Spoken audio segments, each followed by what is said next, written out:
Tov. Today's Daf is Daf Tes Zion in Ksubis, as we learned for four Shlema for Yosef, Shiur ben Chaim Michal and Elazar ben Reuma. So the Mishnah had said that we have a case here where a woman is divorced and she's arguing with her husband how much she's entitled to, 200, or 100, or her husband died and she's arguing with the Orshim. So she says, I was a psula when we got married. There's no evidence now. I can't prove it. I don't have a ksuba. But she says, I was a psula and I'm entitled to 200. He says, no, you're only entitled to 100. So you have to have Adam. What are Adam? Adam who say, listen, we remember it was a psula. It was a wedding of a psula. They used to go out with a veil or her hair was uncovered. There was some evidence of that effect. There are other proofs we'll see in the Gemara.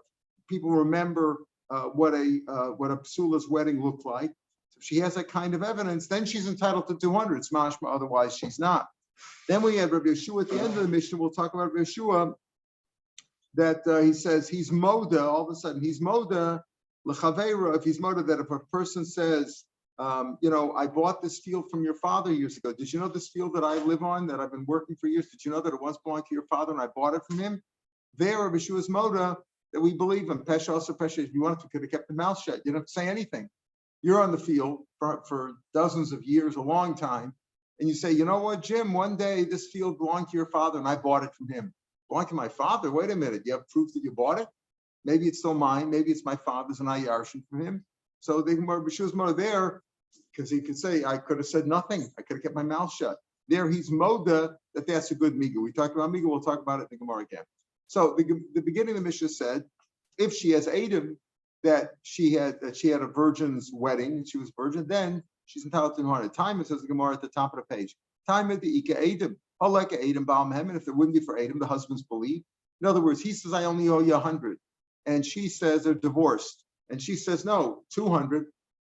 If she has Adam, entitled to, otherwise, he's believed. Why should he be believed? After all, we don't say, listen, since we're not sure. Let's say she was a psula when she was born. She was probably a psula when she got married, right? Put her in a chazaka. We don't say that. Rather, we say the husband's belief. We had all these mishnayos in the last paragraph. Said, Gamliel says we believe her. Remember, who were you with over there? Who were you with child with? Oh, he was a good guy. Yeshua says we don't believe her. Gamliel, we say believe her. Our Mishnah says we don't believe her unless she has proof. It goes not like Gamliel. Dear Gamliel, Homer Mehemna. Gamliel says she's believed. What do Gamliel say that we believe her? She says, I know who I had beer with. You don't know. I know who I had beer with when I had beer with, right? You don't know. How would you know? There, Bari B'Shema. So there, she's a Bari. She's for sure. He's only a perhaps. He's possible. He doesn't know for sure what happened. There, Gamliel says that she's believed. But over here, they're both sure. She says, I was a psul. Says, I also remember what happened at the wedding. You say you were a psul at the wedding. I say you weren't a psul at the wedding. He didn't say it. So it's obvious there's a difference between this case and the other cases. Here, she says, I was a psula. And he says, no, you were not a psula. They're both pretty sure. Before, when he comes to her and he says, hey, listen, you weren't a psula. And she says, yeah, well, it was mukas eitz, or it took place after we got married, or whatever. He doesn't know for sure. Right there, the argument was he doesn't for sure. Her bore is much stronger than his bore. In this case, what she is. In this case, he can't really know what she was. No. At the time of the wedding, he knew. After they got married, Now we're talking 10, 20, 30 years later, and she says, "I remember I was a psul," and he says, "No, you weren't. We had this. Didn't we have this discussion 30 years ago after the first night?" And he said you were a bula and whatever the thing was. But the question is, what was she? What was she at the wedding? They both feel that they're sure. So there's a clear difference between this case and that case. Udakari lo micro. So the one who asked the kasha, our mission doesn't go Gamliel. Now we're saying it goes like Gamliel. There it was Bari V'Shema. Here it's Bari V'Bari. What was your havman? Obviously over here, Bari V'Bari. This is in case of Ashur. Even the Rav Nashim Psul says, since most women, let's say, observant women get married when they're a psula. Even the Rav Nashim Psulos, this is they get married when they're a psula. Bari V'Shema Dami. In other words, the havman was that even in this case, it's also like a Bari V'Shema. Why?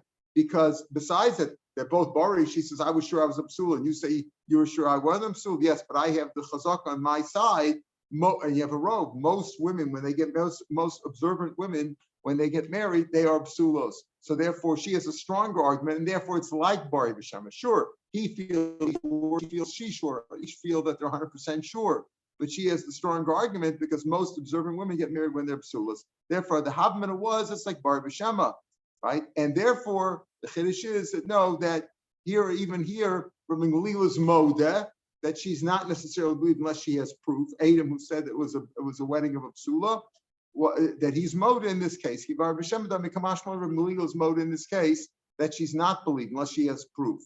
Listen to this. It's Mustavra that that Rabbi Gamliel's moda in this case, because what were we talking about at the end of the last paragraph?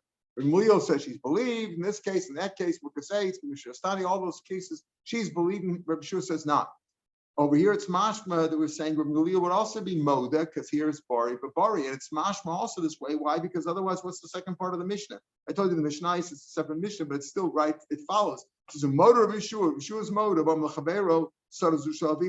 If Yeshua's moda in this case, in the case of this field that I have, once belonged to your father, and I bought it from him. What is Rabbi Yeshua being moda to? Moda of Yeshua. If the first part of the Mishnah was talking about Rabbi Gamliel's moda, Rabbi Gamliel, who said in the last paragraph, we always believe her. If it's bari for bari, we don't believe her unless she has proof. So it makes sense. As Gemara, it's probable that way that Rabbi Gamliel's moda in this case, Midiktani moda B'Shua, because the next case was, and we had in the second part of the Mishnah, Rabbi B'Shua's moda. Yeah, Bishlam, Rabbi Gamliel moda. Gamliel's moda. Gamliel's talking about moda. Gamliel says we believe her, but in this case, we don't believe her unless she has proof. So Gamliel's mother, we don't believe her. If Bishlam, Gamliel mother, he's talking about admitting something. Shopper. So he's moda, and Rabbi Shua's moda him in this case. Gamliel's moda to Rabbi Shua in the first case. Rabbi Shua's moda in the second case. If Gamliel's talking about moda, Rabbi Shua Laman moda, who's moda to? If you said Gamliel's moda in the first case and Rabbi Shua's moda in the second case, we understand. But if you say that Gamliel's not being moda in the first case, so Rabbi Shua Laman moda, who's he moda to? The answer is Misam Rabbi Shua high Pirkinko. You think Rabbi Shua is, when he says Umoda, he's talking about he's moda to Rabbi Gamliel, who's, so to speak, the author of the first part of the Mishnah. Even Rabbi Gamliel says in the last parak, we believe her. Here he's moda, we don't believe her because it's bari, but bari. No, who says Rabbi Shua? He's not talking about this parak. He's not talking about our Mishnah that he's moda to. Amigu about Pirkin Kamiko. He's speaking about Migu, and in the first parak where we discussed that, where Rabbi Gamliel said in the Mishnah over there that we believe her because she has a Migu. Right, we believe her even when we don't have a migu, but in one of the cases over there, at least one of the cases, as we'll see, there was a migu there. Remember what that case was? Where he says, "Listen, Pesach Masuach Matzasi, you were not a virgin," and she says, "You're right, I'm not, but I was raped subsequent to the Erison. You're tough luck." When we had the Erison 6-8 months ago, we had the ring and all that stuff. You made a party. I was raped subsequently, so it's your tough luck. You're flooded. Your field has been flooded.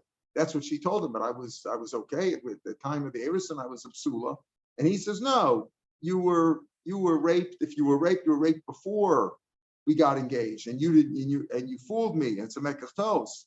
So we say over there she is a migu. Why? What's her migu?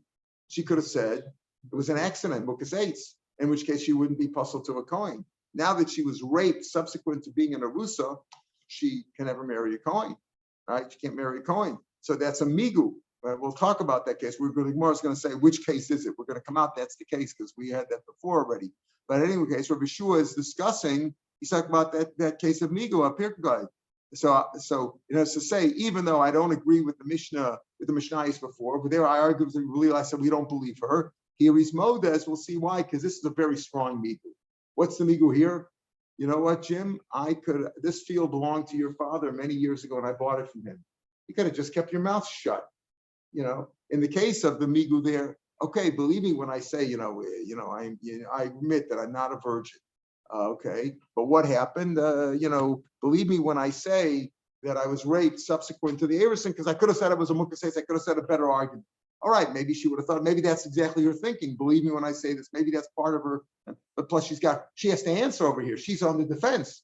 Where's your virginity? Right? He says, where's your virginity? There's a case. Over here, he could have just kept his mouth shut. We'll see this answer in the Gemara later on. But first, the Gemara asks, which is the case of the migu that he's talking about? Yeshua says, even though I don't agree with the migu over there, here I am motive to the migu. Pardon? Because there's you just say that all the women, the Jewish women in the community are Most of them, most? but this one's not. This one's not. He says, hey, listen, where's the blood? Where's the thing? We just had beer, wedding night. Hey, something's wrong over here. It's what we call, the Gemara is going to say, you've got a case in front of you.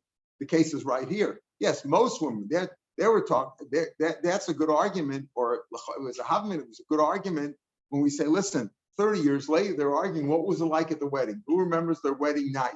You know, he says, she says it's a he says, she says situation, right? Was she a psula 30 years ago or was she not? He says he's sure, she says she's sure, right? So you might think, okay, well, she has an added argument because most women are. Okay, you might think that, but at the end of the day, we don't say that. You might think she has a stronger argument, so there's a havmina to say that. The Gemara comes out, no, that doesn't help her. There's still bari v'bari, and we don't believe her unless she has proof. But otherwise, we don't believe her. So Rabbi Shua says, okay, but in the case of Jim and the field, there he's moda. So even though he argues in the case of Migu before, what was the case of Migu before? So the Gemara says Ahaya. Is a Pirkei, says Kamakoi. Ahaya. Which case is he going on? Which case in the previous parak is there a Migu? So we already said it's the case of she says Misherastani Nasti. I was raped subsequent to the Arison. He says before, but we're going to come to that. Ilay Maha. So the Gemara is really going in reverse order. If you look back in the Mishnah on Yud Gimel Vat Aleph and Yud Beis and Beis, there was like 4 cases that we described over there. The last Mishnah had 2, and the previous one had 1. The previous one had 1. We're going in reverse order. We're taking like the last case on Yud Gimel Vat Aleph in the Mishnah. This case, if it says it's Haisim Uberis, she was pregnant. She's walking around with a big belly. But Amrul, they said, where did this kid come from? Of course, today you don't have those arguments because today she could say she was, it was IVF. Is that what they call it? You know, IVF. She didn't have to be with anybody, right? But in those days, the only way she could be pregnant, she had to be with somebody. She says, where did it come from? The Ish Plan becoming a good guy. He's a fine person, upstanding citizen. And believer, Blazer, I'm know she's believer. This is the mission we had before. What's her migu? Hare Krisa mentioned now, her belly's up to her teeth, meaning she can't, what's she going to say? Believe me when I say it was a kosher guy, because if I wanted to, I could have said, what? What could you have said? There's no better argument. She's pregnant. She obviously had deal with somebody. So there's no migu over there. Eloha, maybe it's the previous case in that same Mishnah, the second Mishnah in Yud Gimel Vat Aleph. Eloha, room at the Beres Mecha, they saw her speaking with somebody.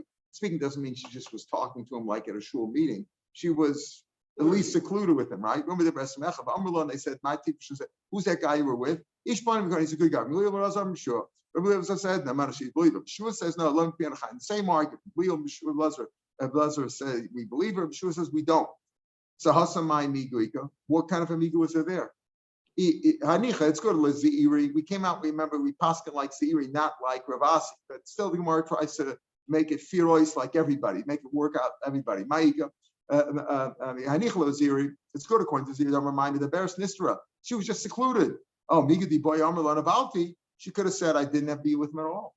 I was just secluded. But Karman Navalti, she said, I had bia with him, but he was a good guy. So Mehemna, she could have said a better argument that she never had bia. Yes, she had. They had a discussion. They went into a private room. They had a meeting, but she didn't have bia. So that's what El Ravasi, the remind me the Beres Nivela, they saw her having bia. My migu, there's no migu. They saw her having bia. What is she going to say? I didn't have bia. They saw her having bia. My migu ego. Here on the side, he says, I forgot to be toasted, even though Ravasi was already refuted. We're going to say the Mishnah like everybody. Okay, but according to Ravasi and Vels, where there's no migu there. So there is a migu according to Ravasi, according to Zir that we pass on like that's one with their Rabbi Shua argued with the migu there, but we're still looking according to everybody. Where do you have a migu? Ve'eloha, the previous case, the first Mishnah in Yigim Manal. He omeres mukaseitzani. They come. He after they had bia on the night, wedding night, he says you're not a virgin, and she said, don't forget, it all depends on what she said.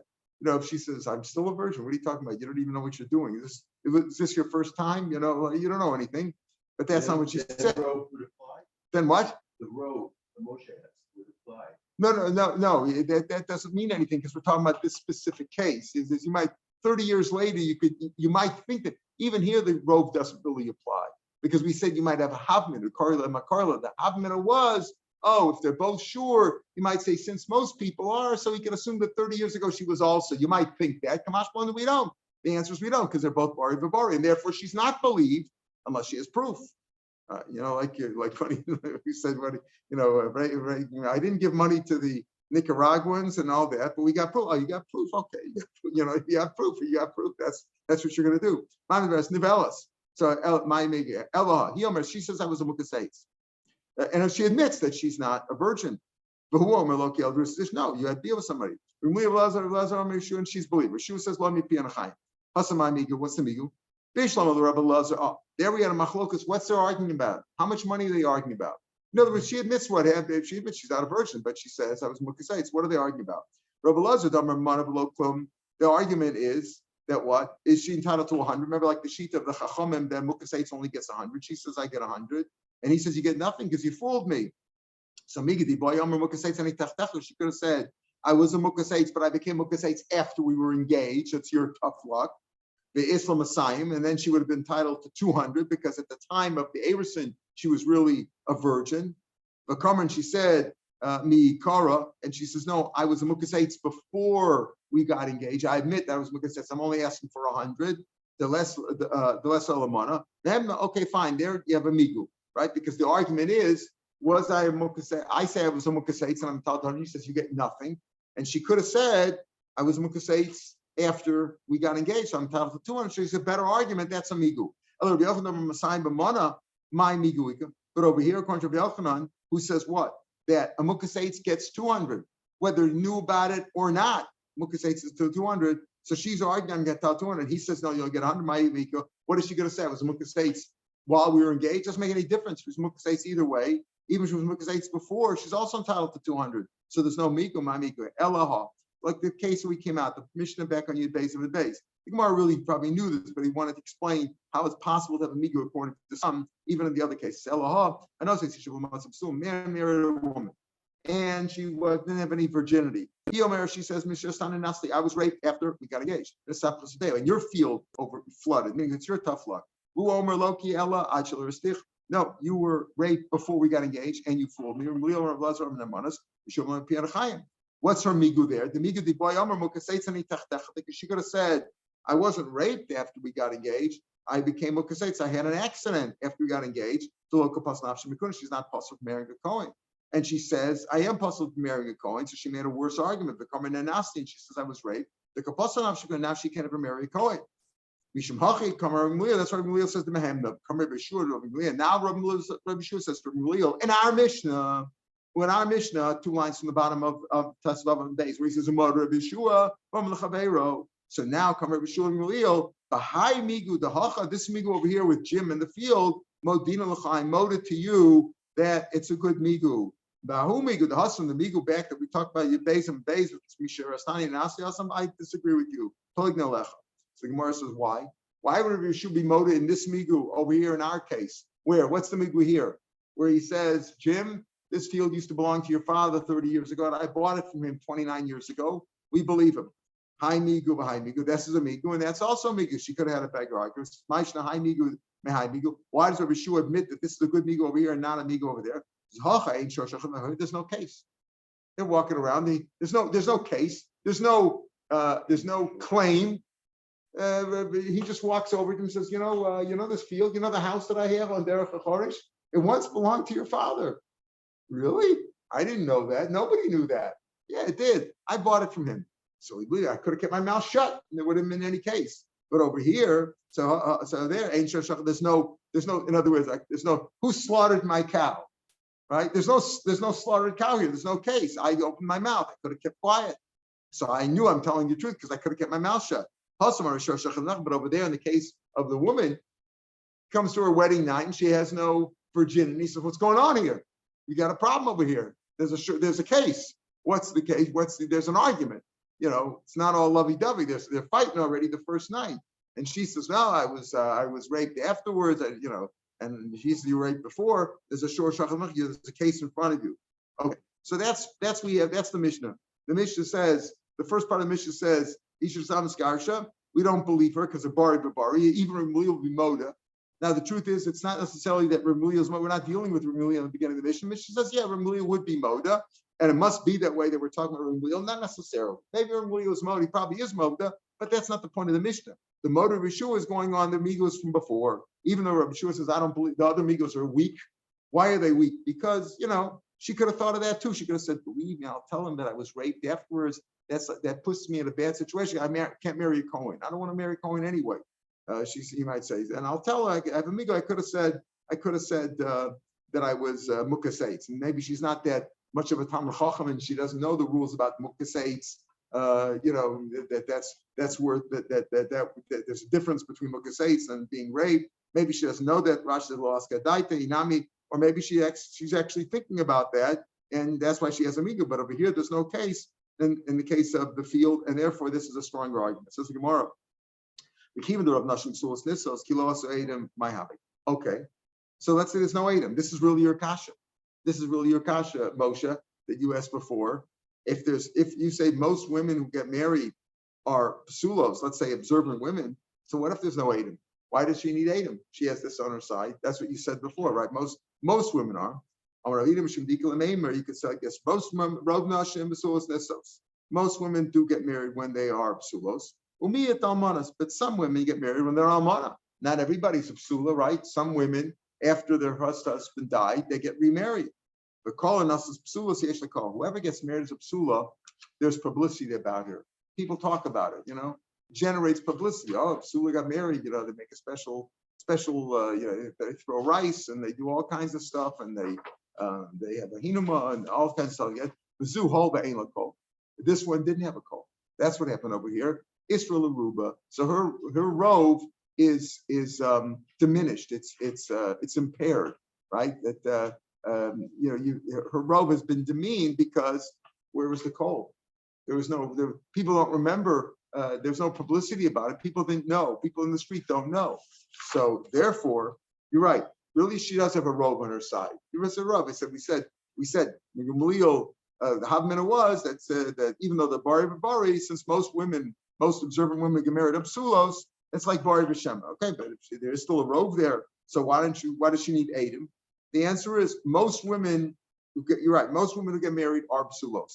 But everybody who gets married as a psula, there's publicity about it. There's talk about her. And this one doesn't have it. Therefore, the robe is against it. Gemara says, if everybody who gets married as a psula, there's publicity, so kiyasa Adam I have it. So what if the Adam come and say, and defend her and say she was a psula? Hanachsadi Shakri, they're liars because they're going. It's called like a migu. It's called like a Adam against a non-sadi. If we know that there was no publicity about her being a psula, so the Adam must be liars. The Adam said, we remember there was rice and there was this and there was that, and they act like the psula. No, if there was no kol, she wasn't a psula. So it's like what we call, the Adam are liars because they're Adam b'makom a non-sadi. A non-sadi is like a stronger argument, even stronger than Adam, we know. Elam Rabina Rovan, this is psula. Not everybody who is a psula has a kol. Most of them have a call. Most of them have publicity. So the robe has been impaired. In other words, you're right. There is a robe, but the robe is impaired because where's the call? If there was publicity about it, everybody knew about it. Then you're right. Then the robe is on her behalf. But that, so to speak, goes together with the Adam. What are the Adam? The Adam are saying that we remember it was a wedding of a psula. So they're remembering that call effectively. So she say, so it seems people don't know that way. People would have known about it. And therefore the assumption, and if everybody who has a psula has a call, then if these Adam come and say this, they're probably liars because there's just one had no call. The answer is most of them have a call. And Roban is a call. Since this one didn't have a call, the Zuhova ain't a call. Nobody knows that she isn't mena. We don't know. What do we need Adam for? The Adam are effectively remembering the call. That's what happened. It says, the Zuhova ain't a call. She ain't made a She assumed there's no call. That's probably the robe doesn't work for her. And the question is, what do you need Adam for? Even the Rav Nashim says, what do you need the Adam for? The Adam are testifying that there was a call, because if we didn't know about the call, her robe is diminished, is demeaned. Okay, so now we say like this. So we give her, she's entitled to 200, right? They're fighting. She says, I'm entitled to 200. I was married. Psula, you say you're only when you got married. When we got married, you were already bull. You only entitled to 100. What does the ksuba say? What does the ksuba say? Where's the ksuba? So we don't have a ksuba in front of us, right? Right? If there would be a ksuba, we could just look at the ksuba, right? We don't have the ksuba. The shtar ksuba, Rashi said, but it's lost. Okay, so we don't have the shtar ksuba. Like, why aren't you concerned about this? Maybe she's going to bring these Adam that she was a psula in this bezin over here, in this local court in Haifa. The Gavin shall collect. Then the ksuba she actually put in a safe for safekeeping. So maybe she'll collect twice. Why aren't you concerned about that? You say, listen, they're arguing. There's no ksuba in front of us, right? If there's Adam that she was a psula, that it was a wedding of a psula, that's good enough. And she collected 200. Maybe she'll collect the 200 in Haifa, and then she'll go to Tel Aviv and collect it again with a ksuba. Why aren't you concerned about that? If it's the same person as the big place. That's right. He would know that. He would know, but she's lying. She's lying. In Haifa, she collected it based on Adam. Now she comes 2 years later. Very good. So the Gemara says, where's the receipt? That's the right that you write a receipt. There's a whole machlokas, do you write receipts or not? Because if I have to have proof that I paid, I have to hold on to that receipt forever. And maybe the mice will eat it up. It's hard to keep papers in those days, right? Today you have it all online, but what do you do when you have to hold on to a receipt? How long do you have to keep that receipt? They ask you 5 years later, did you pay? I have a receipt. I don't know what the receipt is. You think I remember my receipt from 5 years ago or 10 years ago? People barely remember where their ksuba is. How many receipts do you have from years ago? People don't have the receipt. So there he says over here, you see, it must be that you write a receipt. Okay, there's a machlokus. We can write a receipt. They don't see it, you have a receipt. But Papa Makom Shein Kosum Ksubas scheme. We're talking about a city where they didn't write ksubas. They used to just collect based on the fact there's a Tikanas peasant. Every girl who gets married is entitled to a ksuba. A psula 200, an almana 100, or a previously married 100, and that's it. All right, so that's what Rav Papa says. They don't write a ksuba in those cases. So therefore, she can't collect with the second ksuba. Okay, the obvious question then is what? Maybe she'll bring other Adam about the Hinuma in another court. How does she collect now with Adam who say that it was a psula's wedding, right? So she'll find other Adam, or maybe these same Adam will come and they'll also be part of the knunya, of the conspiracy, and they'll bring the same Adam to another court and collect it. The Gemara will ask that shortly. But first, we're dealing with the question of maybe she'll collect with Adam here and then collect again with the ksuba. She'll pull the ksuba out of her pocket in another place. So one answer is right. You have to have a receipt. The other place we're talking about, where they don't write ksubas at all. So there's no chance that she's going to pull out a ksuba in another court. Okay. Some say this argument or these different opinions between Ravu and Rav Papa. Rav Papa says you have to write a receipt. Rav Papa says no, there was no ksuba at all. There's a place where they don't write receipts. Some say it's on a brisa. What's the brisa? If the ksuba, let's say she lost her ksuba, or it means she hid it, or in this ksuba, or it got burned up, it's gone. But if they have proof that they danced in front of her like a psula, or sachaku lefaneh, they played in front of her, and as they acted like there was a different kind of a psula's wedding or an almana's wedding. Almana's wedding is quiet, just a few people there. Here they dance and they sing, etc. Or they brought a kos of psura. Kos of psura means like it's like a good luck cup of wine. We'll talk about that, of good tidings. Or a cloth of, they used to, again, at a psula's wedding, they would have a certain kind of a cloth, proving, showing that she was a psula. These are all signs of being psula. If she has Adam about any one of these things, they dance like a psula, or a map of psula, or a kosher psula, then she's the ksubas and masayim.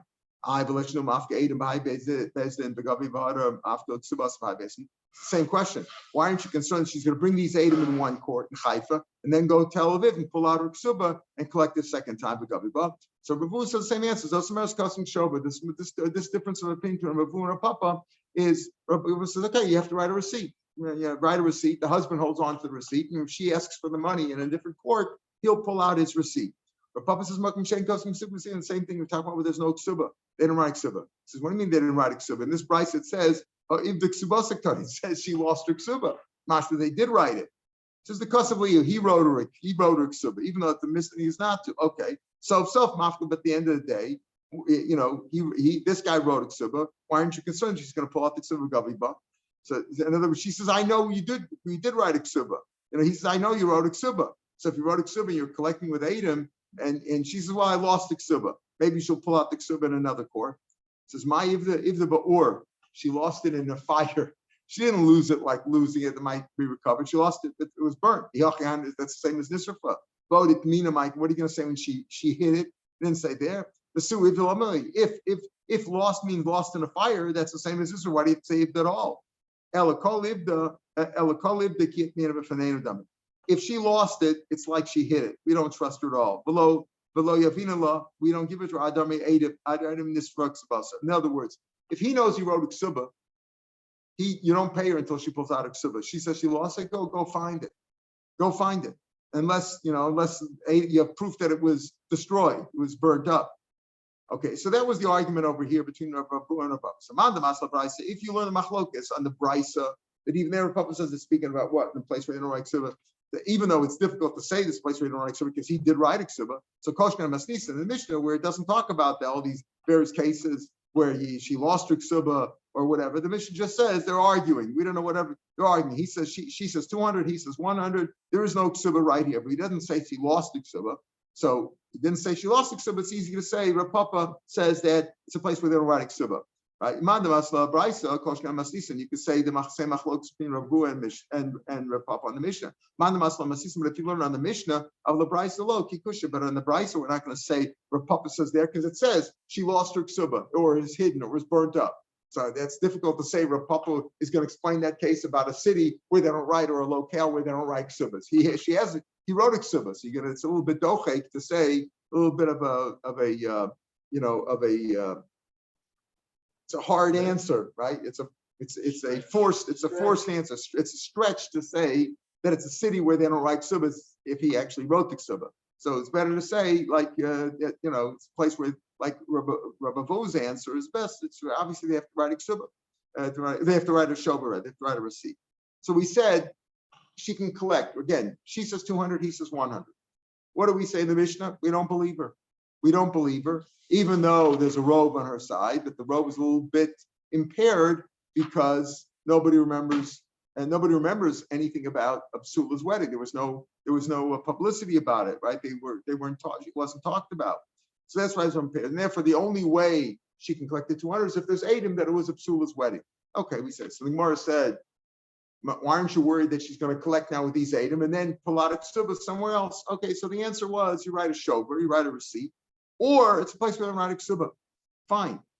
You're saying you're worried that she's going to pull out a ksuba. Whatever, she's not going to pull out a ksuba. Like I mentioned before, she's just going to bring in either these Adam or another set of Adam in another court. So there were a lot of people at the wedding. She brings 2 Adam and says, don't you remember Absul saying, yeah, we used to dance there. We danced and we threw rice and all that stuff. Okay, she collects it. She goes to Tel Aviv and collects it again. She goes to Ashdod and she collects it again with Adam, not with the ksuba. Forget the ksuba. Says and she'll bring Adam in one bezin, v'gavin collect. And then she'll collect it she'll bring other Adam in another bezin collect there. V'gavi says if there's no choice, you're right. You have to write a receipt. Even the one who says we don't normally write receipts because he has to guard it, but what's the choice? If it's she's collecting not with the ksuba. Right? If there's collecting not with the ksuba, because the answer for the ksuba was we said, okay, write a shoba, or it's a place we don't write a ksuba. But what is that going to help? Even if you don't write a ksuba, if she can collect with Adam that was Absula's wedding, she can keep collecting with all the Adam. Everybody was at the wedding. She'll go to the wedding album, check all those people who are there, push away the ones who are no longer with us, and go after those guys and collect with the Adam multiple times. The answer is right. Sometimes you have to write a shover. Even the one holds you don't write a shover, sometimes there's no choice. You have to write a receipt. Do it the second time. Pardon? In other words, the first time she collects without a shovar, right? The second time he knows already she's doing this. He better get a receipt. But he should. Yeah, but he should. No, the answer is if he's smart, he'll get a receipt the first time too. So it won't be a second. Yeah. Okay. So we said, what's the proof? Only one shame on you, only twice. Right. So that's he's smart. He'll get a receipt the first time. So we said if there's Adam that it was Absula's wedding, certain things they do at Absula's wedding. Maybe they throw rice. She has a veil, or you'll see a litter that she came out on, or we said there was a certain cloth for Absula. So in other words, they said she's Absula, and they had that on the wedding invitation. Remember, Kala Absula Hola. or a veal of kosher psura, or a cup of good tidings. What does that mean? My kosher psura. About kos yayin shel truma. They bring a kos wine of truma. Mavriel lefanei. Klomer, as if to say, Ru'uya haisazu lechel b'truma. She is such a virgin, as if to say that if a Kohen can marry her with no concern that she has been violated by somebody who she's not allowed to marry.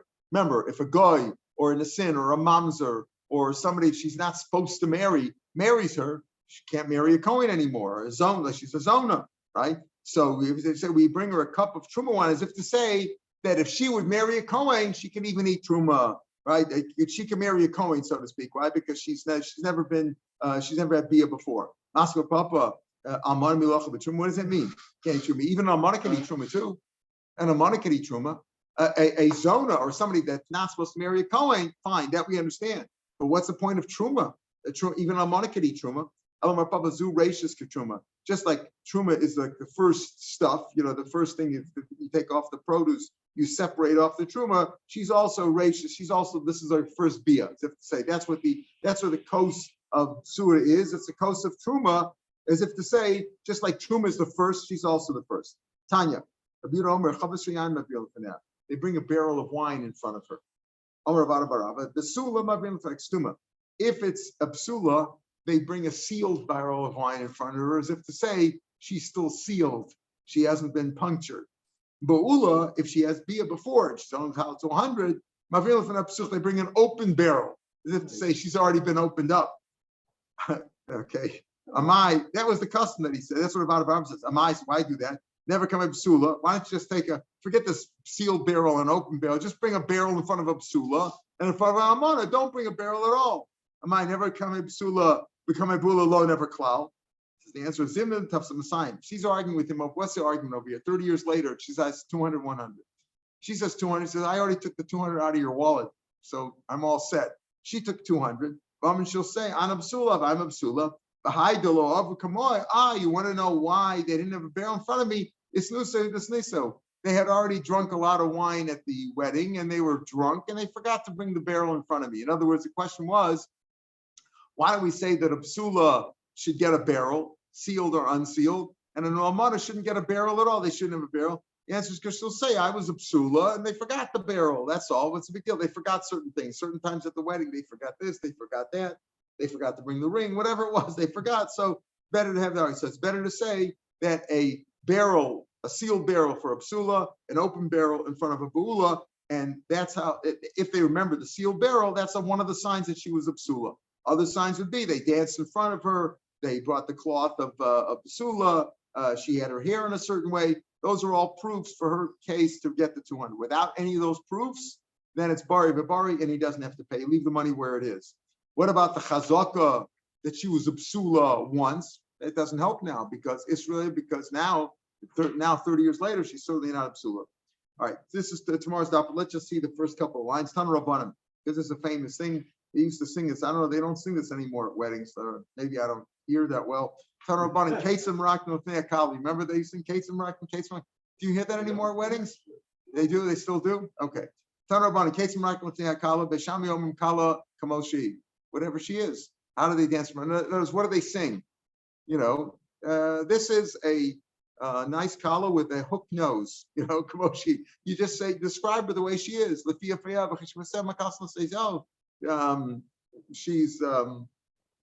She's got a nice family. She comes from a nice family. You say whatever you could say. Right? Yeah. You say she's pleasant and she's righteous. She's a very, very fine woman. Let's say she was lame or she was blind. That's what you're going to say. She's pretty and nice and all that when she's not. Right? You're not supposed to lie. According to you, the guy bought something he bought a shirt in the market. He says, what do you think of the shirt I got? What are you going to say? It's disgusting? We're going to say, oh, it's a nice shirt. It's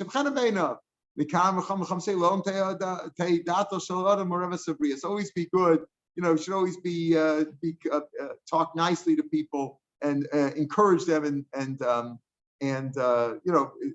encourage them and give them compliments and say nice things about them. So that's the machlokas here. And obviously we go like this, okay, so we're not going to say Kalanava Chasuda, even if she's not, because, sometimes you could tell a white lie in order to make somebody feel good. So you look after people's feelings into consideration. Tomorrow's Daf Yomi is on the podcast. And on Sunday, we'll start from the top line on Yud Ches for listening. The last word on the top line on Daf Yud Ches. This gets into a complicated issue of Peshas or Peshet. We get into a Shiv's case with the gym in the field, right? The field was, I come to you and I say, this field that I have, I had it for many years, used to belong to your father and I bought it from him. Oh, you bought it from him? You have proof? No proof. So the Gemara is going to discuss about, what's the issue over here? If I've been on the field for 3 years, I have a chazaka, right? If you're not on the field, you don't have a chazaka. So how does that come into play? I just want to point this out because you'll start the sugya tomorrow when you learn this at home or learn it on the podcast about chazaka. I always repeat this to understand. Chazaka is that you've been on the field for 3 years and nobody has protested. The owner hasn't protested. The chazaka takes the place of proof of purchase. There's in America, I remember they used to say squatters' rights. Remember what is squatters' rights? Squatters' rights is, well, I don't know, but I've been here for a long time, right? I've been here for a year, I have rights. No, it doesn't mean anything. If you say, I bought it, but I lost my Kabbalah, I lost my bill of sale, I bought it from your father, but I lost the bill of sale. However, I don't have the bill of sale, but I have another proof of purchase that I've been here for 3 years. Without any protest. You didn't protest at all during that 3 years. We'll talk about the protest. You have to protest in front of him, not did he have the ability to protest? If the guy was sent away to Sing Sing and he couldn't protest, all those issues are going to come up. But the point is that 3 years is not the equivalent of a bill of sale. 3 years is proof of purchase if I have an argument that I bought it. But if I just say, nobody was here it was abandoned. It was abandoned. Nobody was here. So I squatted on it. And therefore, it's mine. I was here for 3 years. Mine. No, that doesn't. You can't just take something. If the guy has proof afterwards that it belonged to his father once and you didn't buy it, you just say you squatted on it. That doesn't mean anything. Just remember that chazaka means it's in the absence of a bill of sale. That's my proof of purchase. However, you have to have an argument that you bought it. You can't say I stole it. There was nobody here, so I stole it. That doesn't hold water. All right, we'll pick it up here on the Daf Yomi on Sunday. Shabbat Shalom L'Kulam.